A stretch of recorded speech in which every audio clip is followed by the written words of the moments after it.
gonna swim, bike, and run in the Kona sun. We're gonna swim, bike, and run in the Kona sun 2021. Thank you, Poncho Man. Welcome, everybody, back to Breakfast with Bob, not quite Kona edition. My name is Bob Babbitt. We are brought to you by Clash USA. You can Hoka One VeloFix, Normatec Canyon Bikes, and, of course, our Challenged Athletes Foundation. We just sent out 3,038 grants totaling $5.1 million to keep challenged athletes in the game alive through sport. Our next guest, Mr. Yo himself, Sam Long, joins us from his palatial estate somewhere hidden in the Southwest. How you doing, Sam the man?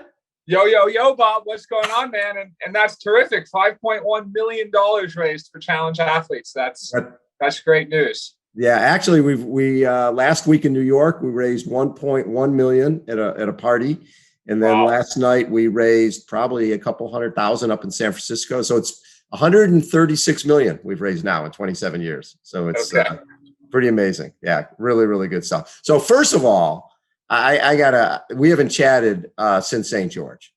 And after covering runners for years and years and years, here you are racing your idol. You are racing Lionel.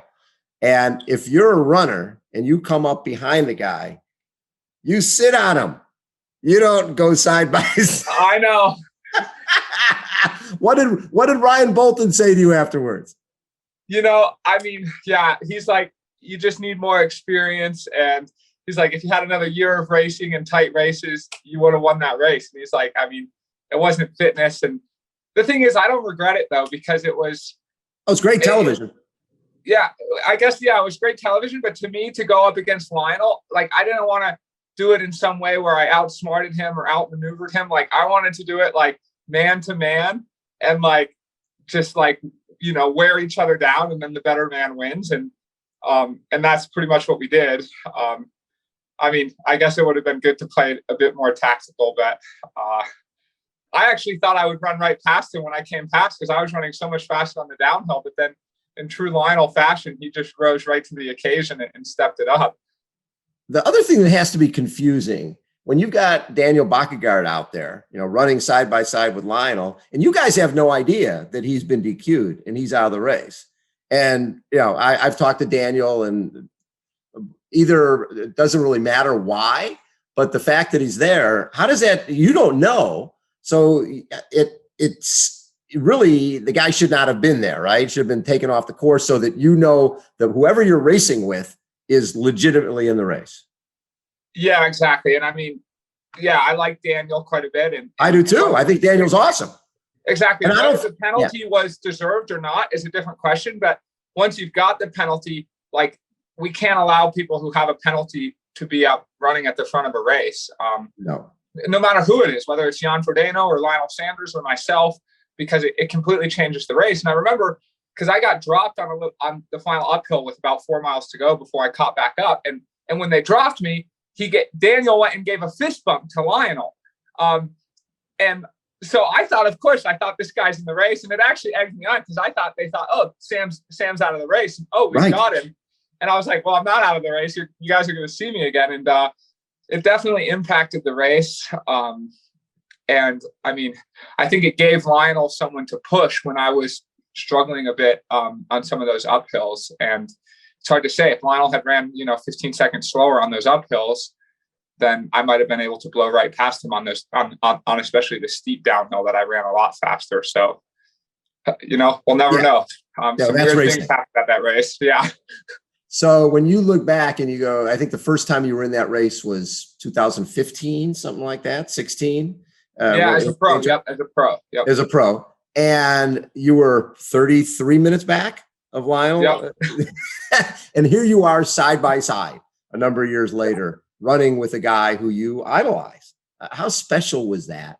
Just with the people screaming and cameras. And it's one thing to do this when nobody's there, but this is the spotlight of the sport was on you guys. And this is what everybody wanted. And this is what everybody got.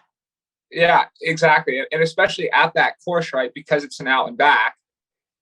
And because of the timing, pretty much all of the age groupers are starting and they're in those first 3 miles as we're running down. So all the age groupers, not all, but probably 75%, they're literally stopping their race. Like they stop running to look at us and either cheer us on. They say, no limits, or go Lionel, or they're like, yo, yo, yo. And I mean, it was just, it was totally amazing. And especially after kind of all the hype me and Lionel had, on Mount Lemmon and even leading into Daytona. And from my side, I've gotten a lot of messages like, oh, you'll never be Lionel's match. You'll never be his equal. Like, why do you even try and challenge him? You're nowhere near the athlete as him. And so it was like, in my heart and head, I always knew I was. And this, I think, definitely proves that. So it's funny. I've got photos all over this house of obviously Iron War with Dave Scott and Mark Allen. It was the same type of thing. People were stopping and looking. But as you're running down that hill and you're seeing these guys coming up 5-6 years ago, that was you, right? Well, exactly. It was literally me. Like I saw Lionel. I actually saw Lionel on pretty much the exact spot I caught him, and we ran stride for stride. Right at the bottom of that hill is where I caught him. Yeah. And I remember 6 years ago was exactly where I saw him. And I think that year it was actually it was him and Sebi, basically my two favorite athletes, right? And Sebi was just behind and Lionel was just ahead. And it was like, so then to be in that same situation was just amazing. And when you lose a race like that, it's still a total pump, because if someone told you beforehand, you're going to lose by 5 seconds, but it's going to be to Lionel, and it's going to be one of the greatest races in the history of the sport. I'm guessing you would have taken that. Yeah. I mean, really, it couldn't have gone better. Of course, I wish I would have won, but a close race like that, I mean, it's better than if Lionel had won by 3 minutes or I had won by 3 minutes. It wouldn't have had the same impact. And also it wouldn't have tested the limits to the same way as we were running sub 5 minute miles, those last 3 miles. I mean, we were just absolutely working it. Well, now, did Lionel say something to you? Was you guys were coming down the hill? Yeah, he did. So he looks over at me and he's like, what the heck, man? You're the fan favorite. Everyone's cheering for you. And I just looked at him and I laughed and I said, and I was like, oh, that's not true, man. You're Lionel Sanders. Everyone's cheering for you. And I think what it was, we both had like horses, we had the blinders on and we were looking for any edge to get us motivated. So I was really only hearing his cheers. I was like, oh, everyone's cheering for Lionel and oh, everyone's rooting for him. And I'm going to show them wrong. And then I think he had the same thing going on and was only hearing the people cheer for me. So when you have a race like that, and that's basically the 1st of May, and then you bounce right back and go to Tulsa, the emotional, spiritual, physical drain of a race like that, it takes a while to recover from. Did you question, because you didn't need to go to Tulsa? You're already qualified for Kona, right? So was that a tough decision to go anyways? Because you've got guys who are going to Tulsa trying to get to Kona. So they've got more motivation going on, and you're coming off of an epic race, really 22 days later. That had to be hard to dig that deep again. Yeah, exactly. I mean, looking back, it might have been a mistake. And of course, we couldn't have predicted that St. George would have gone the way it had. Right. Had it been, basically any other situation. And, even if I got second, but it was a minute behind, or won, but was a minute ahead, I don't think the race would have taken, that spiritual and mental toll. And it was hard for me after St. George to get back into a rhythm. I was just I wanted to enjoy the race and the celebration, and because we don't get many races in our lifetimes like that. But then I was like, get back focused. And so I was kind of just torn. And of course I came back to Boulder as well. And it literally rained for 3 weeks straight. So I didn't see the sun for 3 weeks either. So it was a lot going on. And I definitely actually in the back of my head, I sort of had this voice saying what are you doing Tulsa? It was the plan all along, but just with that race at St. George it was too much of an ask. The reason I'm glad I did it is because Kona is 3 weeks after 70.3 Worlds, which is in St. George as well. So it's going to be a very similar situation again. But it's left me with some big questions. The biggest question is it actually an option, a viable option to do 70.3 Worlds this year and Kona? And what happens? You look what happened to Jan when he went to South Africa, and they had one of the greatest races ever. He wins the thing, 70.3 worlds, runs 106. Alistair runs 107, and Javier runs 108. But then he ended up with a hip stress fracture, I think. Yeah, and was out of Kona. So it's those two world-class events so close together, that does make it tough. Exactly. And especially the St. George course with the final 5K being all downhill, like and it's going to be hotter. It's going to be probably 95 degrees at St. George in September. So the cost is going to be bigger. So I don't know. It's tough because like I love St. George and I love the course, but I also want to show up and see Poncho Man and be in my best form and not be at Kona with any doubts in my mind whatsoever. So, yeah. Well, I think we're seeing more and more guys not do 70.3 worlds before Kona. Yeah. Right. I mean, Daniela did it in Nice, and she's done it obviously every year, but in Nice, and then she really didn't recover and got sick before Kona. Yeah, exactly. And that was 5 weeks turnaround. I think This is 3. And like even Daniela is a great example. Like, no offense to her, but I've never seen her look so bad running a marathon as at Tulsa. And because normally she looks amazing, and I've never seen her look so bad. And she still won the race by 5 minutes. But if she hadn't done St. George, I bet she would have won the race by 15 or 20 minutes. No question. Yeah, I think we underestimate just the amount, the emotional toll and the physical toll when you're running a tough race like that. And when you take world-class events, like Craig Alexander in 2011 won 70.3 worlds, won Kona, and then won Melbourne and was forced to run like a 237, 236 to beat Cam Brown, and really never could reach deep again for the long distance races. He kept doing 70.3s, but his Kona days of winning were pretty much done. So it's a fine line between doing too many races. So now you're doing Coeur d'Alene coming up. Yep. So is the thought maybe I do Coeur d'Alene and maybe not do St. George? That's definitely the thought. So I mean, the whole thought process is actually because of how Tulsa went. Right now, I'm like, oh, I've got a better shot at 70.3 worlds, which I don't like that feeling in my mind and that thought. So I want to prove to myself that I can do an Ironman, and then hopefully that can sort of give me the conviction to skip 70.3 worlds and do Kona. Yeah. So that's what I'm thinking. But also, I need to get another really good Ironman marathon run in before I go to Kona and do that, because the running game's elevated these days. It used to be, geez, I mean, even 3 years ago, if you ran 245, it was like you're an absolute stud, and it'd be talked about for 2 months. And now, if you run 245, that's middle of the pack. I mean, it's insane. It's funny. I look at the top times from Tulsa, right? And you've got 236, 239, 244, 236, 243, 246, 250, 246, 250, 242, 244, 246. Everybody is running fast.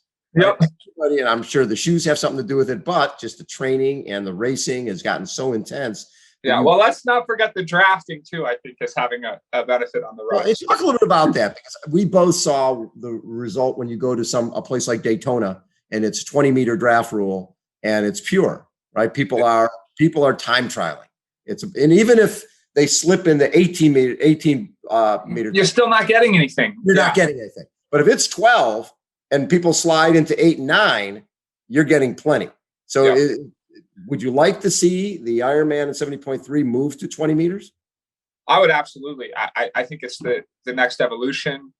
I can see why they started at 12. I mean, one, there's a great example, right? The painted lines are 12 meters apart, so it makes it really easy from an officiating point of view.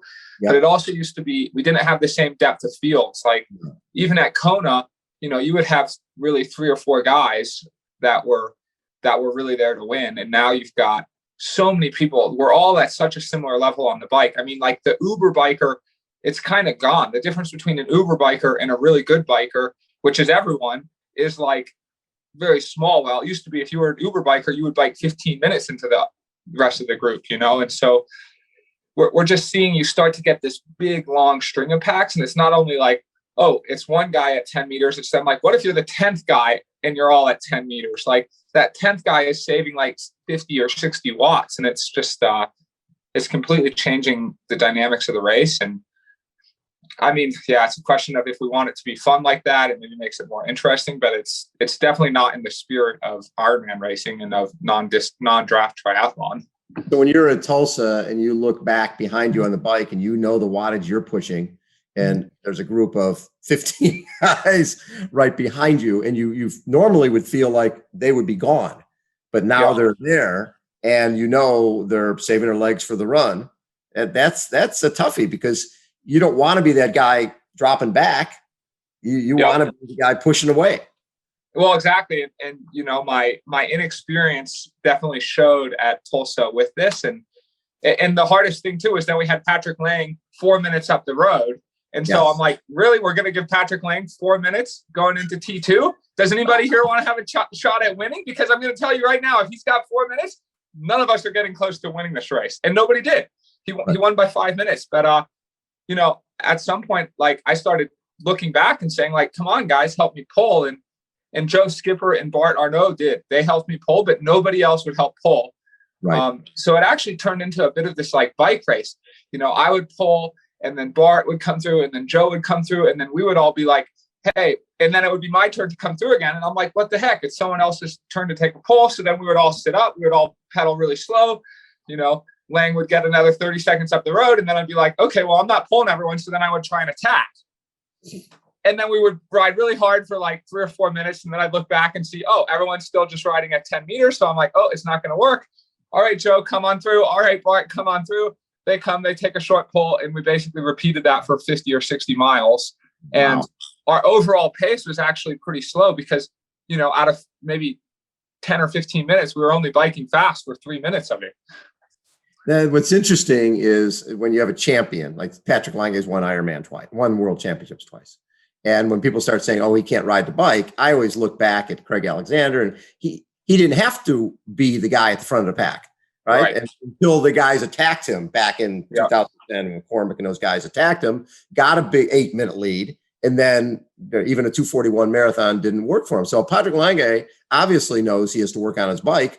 And when you look at what he did at Tulsa, I think it was 4:17 and then 2:36, and being one of the top guys out of water, that's a pretty good combo. Yeah. I mean, I don't think anyone was beating Patrick on that day. Certainly not with how the dynamics played out, but even if they had it, I mean, we would have had to bike a lot faster. And then would anyone have been able to run under a 2:36 to beat him? I don't think so. So there's no doubt he was the best man on the day.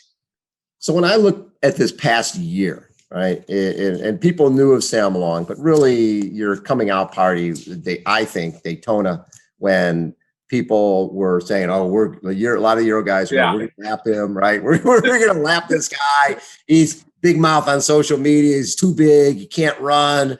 And you were up there, you know, top 5 for a big chunk of it, ended up in 9th, but really proved to people that you belong. And then obviously 70.3 Texas, getting 3rd there. And then what you did in St. George and tossed Tulsa out. Exactly. Yeah. Ironman Florida last year with the 7:55, youngest American to go sub 8. You've done so much great stuff in the last year. Has it surprised you how quickly that you've become one of the biggest names in the sport? Because I think you're ranked 5th in the world on a PTO and number 1 in the US. Yeah, exactly. I mean, I suppose there have been like growing pains of a certain kind, and they haven't been growing pains on the course. I've always sort of known, oh, this is what I'm capable of on the course. I didn't necessarily think I would achieve this by the time I have. But the hardest part has been like, just really growing. I hate to call it a brand, but like growing and then being all of a sudden in the limelight all the time and having eyes. And like, it's even been unusual for me because just a year ago, I'd show up at a race and nobody would be saying, oh, hey, go win the race, Sam, or, oh, what's going on? I mean, I might get one guy at a race, one fan that comes up to me. And now it's like, I can't even walk around basically. And so learning to adapt that and the energy required from that standpoint has been a big component for me, and how to deal with it, especially like in the week leading into a race.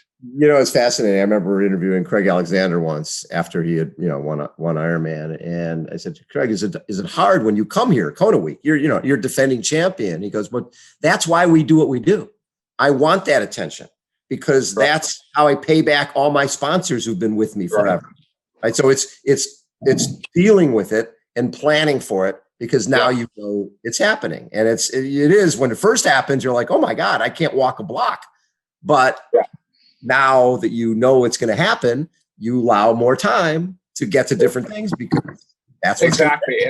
And really Tulsa, I mean, there was some at St. George, but really Tulsa was like a whole nother level. And it's just remembering that that's now the situation I'm in, and it's a totally good thing. And I actually love it because, seeing people, it gives me energy and it pumps me up and it makes me feel good. And I love talking to people, but it's now like, instead of allotting, 15 minutes to check my bike, I need to allot an hour and a half to check my bike in. Yes. And just building that into the day. And then, also then working with, Coach Ryan from a training standpoint, like, in the 2 or 3 days leading into a race, I can't train for 3 or 4 hours because I'm on my feet now talking to people for a lot. And again, it's a great part to have achieved that and to give back, but I just have to allot time for it basically. So after Coeur d'Alene, then will it be Collins Cup? Will that be the focus, or will you be doing something? Collins Cup. Well, I'm probably gonna do an Xterra, but that's just purely for fun. For fun, good. Purely for fun, and it's local. It's like a 2-hour drive. Xterra Beaver Creek. I'm probably gonna do that, but like again, I don't really even consider it a race. I'm just doing it for the experience to keep things light for a workout. Yeah. And then Collins Cup will be the big focus. And I'd like to say I can skip St. George and really focus on Collins Cup and nail. Because I'm going up against Jan and Lionel, right? So you're number one, and they're number one. And especially now that they're having their big, making espressos together and kissing each other on the cheeks. I want to make sure that I show up and disrupt the party at Collins Cup. So I got to be fully dialed in for that. Well, it's funny because there's a little bit of pressure when it's just you and 2 other guys, right? It's not like there's a group of 50 pros and you can sort of hide somewhere. There's no hiding when the television cameras are on and there's a lot of, I think most of the money is up front, right? Is it your ranking? Yeah, it's all up front. It's 100% up front. But so technically you could show up and completely sandbag the thing, but it's going to be Daytona times 5 for me, right? I'm going up against Jan and Lionel. Everyone's going to say, oh, Sam's going to get beat by 10 or 15 minutes. So I certainly cannot show up and be anything but my best there, I don't think. Yeah. And that's a toughie when you start talking about Coeur d'Alene, then Collins Cup, then potentially St. George and Kona. It's going to the well a lot. Yeah, exactly. So. And with what is the dollars for being ranked number 1 by PTO for US going into Dameron? I haven't looked exactly, but I think it's like 30K, 40K or something. I mean, it's a lot of money. So they do it. It's not actually based by country. It's based what you're ranked off overall. So so you're 5th ranking right now. Yeah. If someone had told you a couple of years ago, top 5 in the world, it's going to be Jan Frodeno, Elsa Brownlee, Lionel Sanders, Gustav Eden, and Sam Long. Exactly. Who's the brown shoe here? Who doesn't quite fit? Like that would be me. But it's you, man. You are right there with the very best in the world. And talk a little bit about Ryan and how he's helped you get to this point. Yeah, I mean, so if people don't know, Coach Ryan Bolton, he's my coach. He was one of the first Olympians in triathlon. He went to the 2000 Olympics, and then he started working as a coach after he got his master's in physiology, basically. And he started actually working with Kenyan runners out of Santa Fe. So, I mean, he coaches the Boston Marathon champion, but a whole number of other world-class marathoners and half marathoners. And then he started to apply that more to triathlon. And so we've seen people like Ben Hoffman, who used to be a cyclist as well, who's now really known as a runner. And so 2-3 years ago, I started working with him because I was so fed up with people telling me like, oh, I'm only a cyclist. And basically, what is a cyclist doing in triathlon? But I always knew I could run. And his approach of basically miles and consistency and neuromuscular work, and just his whole foundation has really, it's transformed me into a runner as well as a cyclist while working on that swim. And so it's helped me become a well-rounded athlete, but also like, he's just got this absolute 100% belief in me as an athlete and that I can be the best. And so that's, I mean, he helps me rise to the occasion. And it's not, he doesn't train me to be top 10 in the world. He's training me to be number 1 in the world. And he believes it. And people, I think they sometimes look at how hard I train and how much I do and the commitment and the focus. And they're like, oh, well, that's a lot for a 25-year-old. And that's because Ryan expects great things of me as I do for myself. And so we commit to the process. So I'm guessing one of the most fun things, because people never thought of you as a swimmer, when you come out of the water with guys who know that you're a better cyclist than them, and yeah, does that put a little bit of a smile on your face when the guys take a quick look and then they do the double look? Like, what the hell's he doing here? Oh yeah. I mean, so St. Georgia was amazing, right? Because I was like 20 seconds. I was basically at the back of the main group. I lost them a little bit in the final, like 300 meters, but yeah, I came out and St. George, like he did this run where he ran that way and then back that way and then back into transition. So they were all running back and they could see me like, 15 seconds behind them. And I could just see the looks on people's faces. Like, oh, basically my race is over. My race is more or less over, and especially because it was me and Lionel running basically more or less right next to each other. So they know what's about to come. It's about to be a Lionel and Sam, like, showdown on the bike. And that's not fun if you're not a strong cyclist. So I mean, it motivates me every day. And I mean, even at Tulsa, the course was legit. And I swam 52:20, which is a pretty good, or it used to be, it's not a bad Ironman swim, but again, we're also seeing the swim get elevated, especially at that race with guys like Daniel Picard, right? He's a former national level swimmer, and Patrick Lang and Florian Anger. And so there were like 5 guys and they all swam 47:30, which is just, I mean, you used to never see someone swim 47:30, but now it's just, 52 is not going to cut it anymore. You got to be sub 50 if you want to be competitive now. So I still have 2 minutes to get. So Ironman Coeur d'Alene, it's another head-to-head with Lionel, right? Yep, you know it. That's a big reason I wanted to do it. I want my redemption, and I also love the race. So it was one of my last races as an age grouper in 2015. It was 106 degrees, and I won the overall amateur field. And so, and then the race got discontinued as a full Ironman. So now it's come back. So I really want to go and do it. And Lionel needs to qualify for Kona still. Yep. And now he's got another an Ironman with Jan apparently on July 18th. So what the hell? Do you feel, it's funny. I think the video part of this has really gotten cool. Like, you're building up a huge following. Lionel's building up a huge following. But to me, there's almost a little bit of a danger, because nobody wants to, hey, this is Lionel Sanders, I'm going to go for an easy jog. Nobody wants to watch that, right? They want to watch you guys burying yourself. Yeah. Is there a concern that you go to the well too often, even in training, just to create great content? Absolutely. And early on when I started the video, especially, like I sort of wanted to show off, right, on all the YouTubes and like, oh, let's do this epic session. And I would come up with even more epic sessions and it would get me to train. It was a motivating factor, but now it's like, I try really, really hard to just be exactly myself and just do like exactly as my day would be in the YouTubes, because otherwise, like, it can mess up a race down the road, or it can mess up a race in 2 weeks. And, but yeah, I think it's definitely a real variable that people have when you start YouTube that I dealt with, certainly. Yeah. So have you beaten Lionel yet? No, I've never beaten him. So you got a shot next weekend. We got the video's done, Bob. You're done. I'm not interviewing anymore with you.